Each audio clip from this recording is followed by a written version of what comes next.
Hello mga mare, for today's video, ito na naman ang ganap sa buhay namin ngayong araw. Dahil nga dumating na ang bill sa kuryente ng aking mga kabarangay at syempre kasama na rin ako doon mga mare ko. Eto nga at busy na naman talaga ang inyong tindera. Share ko nga po sa inyo mga mare ko kung magkano nga po ba ang aking kinikita sa pagbibills payment. Dahil nga po yung aking mga tumer, yung mga resibo po nila sa kuryente, iniwan na po talaga nila dito sa aming tindahan. At bago po pala yan mga mare ko, shoutout po sa aking mga tumer na palagi pong nagtitiwala talaga sa akin na iniiwan po talaga nila yung resibo dito sa aming tindahan. Ayan, mega love shoutout sa inyong lahat at maraming salamat kasi nagtitiwala po talaga kayo sa amin.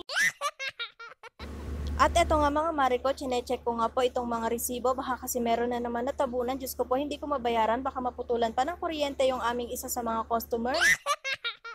Sa mga ganitong pagkakataon nga mga mare ko, lalo na po kung bills payment, talagang dapat kong tandaan kung sino po yung mga nagbayad sa akin.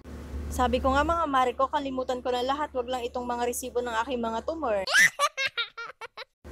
Nakakatulong nga din po itong ating bills payment sa ating tindahan para makahatak po ng ating mga customer. At isa pa mga mare ko, nakakatulong din talaga tayo sa ating mga kabarangay. Lalo na nga po kapag malayo talaga kayo sa palengke at kailangan nyo pang bumiyahe ng matagal para lang makapagbayad ng inyong mga bills. At isa pa yung mga matagal mong hindi nakikita, abay pagsapit talaga ng bayaran ng kuryente o kaya mga internet nila, abay nakikita mo sila o diba happy.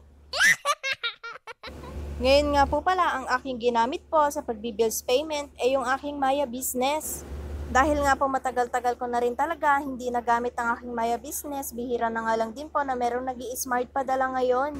Ito naman pong mga resibo na hawak ko dito hindi pa naman po siya naabutan ng due date. Ito nga pong mga resibo na hawak ko dito, meron ilan-ilan din po na ayaw pong tanggapin ng Maya Business, kaya doon ko na lang po siya binabayaran sa GCash. Bali, dalawa nga po yung gamit ko dito. Yung isa po Maya, kapag ayaw pong tanggapin ng Maya, doon po ako pupunta sa GCash para doon ko po bayaran yung mga internet or kuryente bills po ng aking mga tumer. Ngayon nga po, wala sila kasi nandun po siya sa bukid. Mga mare ko, busy na rin po talaga sa bukid yung kapartner ko. Kaya nga po, ang kasama ko ngayon mga mare ko yung anak ko na kapag meron pong bibili sa likod, siya po talaga yung nagbebenta doon. At pag wala na nga pong mga bibili, eto at pasingit-singit ko nga pong tinitignan itong aking mga resibo para matapos ko na rin po ngayon, para maibigay ko na rin sa aking mga customer.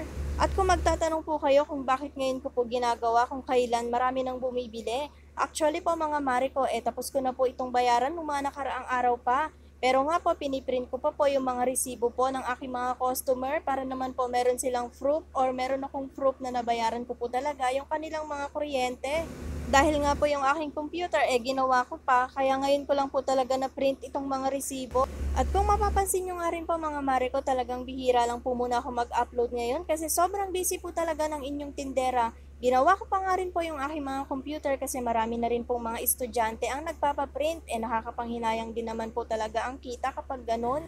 At buti na nga lang din po sa ilang araw ko rin talaga naging busy. Naayos ko naman yung iba naming mga computer kaya kahit papano nabawasan yung iba kong mga trabaho. At tulad nga po ng sabi ko sa inyo kanina na ito pong hawak ko ng mga resibo ng kuryente hindi pa po naabutan ng past due. Kaya pwede ko pa po siyang bayaran gamit po ang aking Maya Business at ganun din po ang aking GCash. At ito na nga po, 36 po pala na mga resibo ng kuryente ang hawak po ngayon. 20 pesos nga po ang bawat singil ko sa isang resibo po. Yung 10 pesos po is sa pagsisend ko po, tapos 10 pesos rin po yung kita ko dito sa bawat isang resibo. So 36 times 10, meron na po ako kaagad kita dito na 360. Yung 28,000 ko po, kumita po kaagad ng 360 nang walang kahirap-hirap.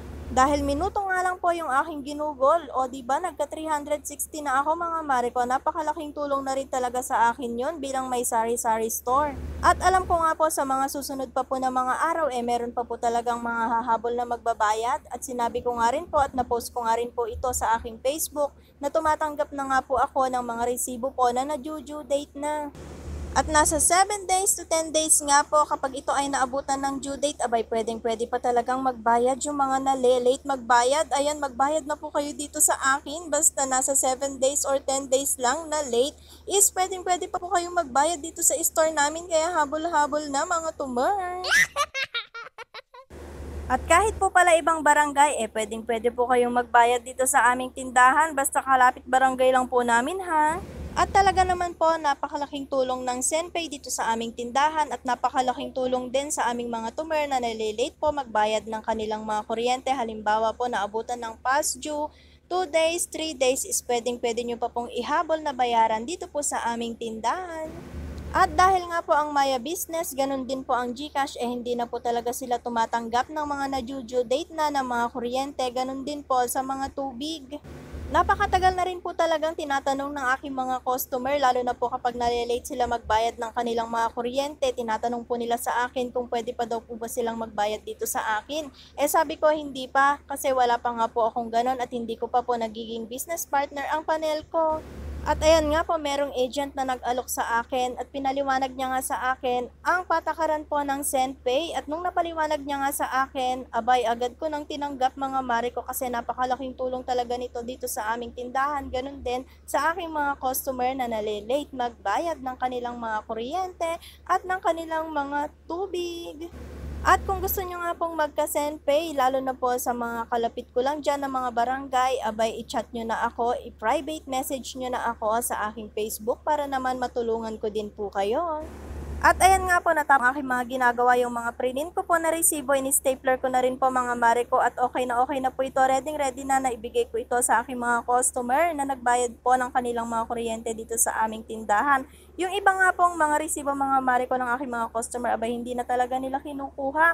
Kaya maraming salamat talaga sa kanila kasi nagtitiwala po talaga sila sa amin. At pagpasensya nyo, medyo marumi po ang aking mga kuko dito. Kaya ayan mga mare ko, pasensya na po kayo. At hanggang dito na nga lang po ang video na to at sa mga hindi pa nga po nakapollow sa aking Facebook, papalo naman po at pasubscribe YouTube channel. Salamat!